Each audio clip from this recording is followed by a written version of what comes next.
राजा हुकुम सिंह बड़े बहादुर और न्याय प्रिय राजा थे। एक बार राजा अपने एक मंत्री और कुछ सैनिकों के साथ जंगल में शिकार करने के लिए गए। राजा व उसके सैनिक जंगल में काफी अंदर चले गए, लेकिन उन्हें शेर दिखाई नहीं दिया। तभी राजा की नजर कुछ दूर हिलती हुई झाड़ियों पर पड़ी। राजा ने धीरे से सबको चेताया, सब सावधान हो जाओ, मुझे लगता है वहां दूर झाड़ियों में शेर है। और ये कहते हुए राजा ने अपना धनुष और तीर संभाला। फिर राजा धीरे धीरे शेर की तरफ बढ़ने लगा। घात लगाए बैठा शेर अपने शिकार को पकड़ने ही वाला था, लेकिन तभी राजा और सैनिकों को अपनी ओर आता देख वहां से भाग लेता है। राजा भी शेर के पीछे अपना घोड़ा दौड़ा देता है। काफी देर के बाद जब शेर एक गुफा के अंदर घुसने ही वाला था, तभी राजा जहर लगा तीर शेर के ऊपर छोड़ देता है, जो सीधा शेर को जा लगता है और शेर वहीं ढेर हो जाता है। शेर का शिकार करने की धुन में राजा इतना खो चुका था कि उसे ये पता ही नहीं चला कि उसके सैनिक व मंत्री जंगल में कहीं बहुत पीछे छूट चुके हैं।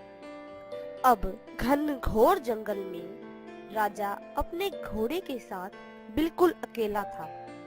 ऊपर से शाम भी होने ही वाली थी। राजा ने सैनिकों को खूब जोर जोर से आवाजें लगाई, लेकिन कहीं से कोई जवाब नहीं आया। आखिरकार राजा ने खुद ही जंगल से निकलने का फैसला किया। राजा काफी देर तक जंगल में इधर उधर भटकता रहा, लेकिन उसे जंगल से बाहर निकलने का रास्ता नहीं मिला और अंधेरा भी काफी हो चुका था। 2 कदम दूर का भी कुछ दिखाई नहीं दे रहा था। अब राजा ने सोचा, रात को जंगल में चलना खतरे से खाली नहीं है, ऊपर से अंधेरा भी काफी है। आज रात किसी पेड़ पर चढ़कर बिता लेता हूँ, सुबह जंगल से बाहर निकलने का रास्ता खोजूंगा।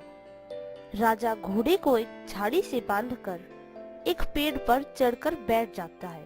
वैसे तो राजा को जंगल में रात के अंधेरे में तरह तरह की आवाजें सुनाई दे रही थी, लेकिन एक आवाज ऐसी थी जो राजा को बड़ा विचलित कर रही थी। ये आवाज थी बिल्ली के बच्चों के जैसे रोने की। राजा को सारी रात ये आवाज कानों में चुभती रही और राजा एक पल के लिए भी सो नहीं पाए। जब सुबह हुई और राजा पेड़ से नीचे उतरा, तो राजा ने एक ऐसा मंजर देखा जिसे देख राजा अंदर तक पूरी तरह हिल गया। राजा ने जिसे मारा था वो एक ऐसा शेर था जो अपने बच्चों के लिए खाना लेने गया था। रात को राजा जंगल में भटक कर उसी गुफा के सामने आ गया था जहां राजा ने शेर को मारा था। सारी रात से शेर के बच्चे शेर के पास खड़े होकर रो रहे थे। शेर के बच्चों की ये दशा देख राजा को बड़ा दुख हुआ। तभी वहां राजा को खोजते हुए मंत्री व सैनिक भी आ पहुंचे। राजा को सकुशल देख सभी बहुत खुश हुए, लेकिन राजा बहुत दुखी था। मंत्री ने राजा से घर चलने के लिए पूछा। महाराज, अब घर चले क्या? राजा ने कहा, मंत्री जी, इन शेर के बच्चों को अपने साथ ले चलो और जब तक ये शिकार करने लायक नहीं हो जाते तब तक इनका अच्छे से पालन पोषण किया जाए। बाद में इन्हें जंगल में वापस छोड़ देना। और हाँ, आज के बाद हम कभी शिकार नहीं करेंगे। हमें कोई हक नहीं इन बेजुबान जानवरों को मारने का।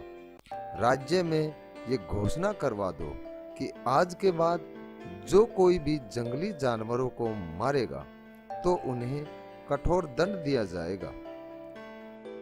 उस दिन के बाद राजा ने कभी शिकार नहीं किया। Please like and share this video and subscribe our channel Lilwal TV. Thanks for watching.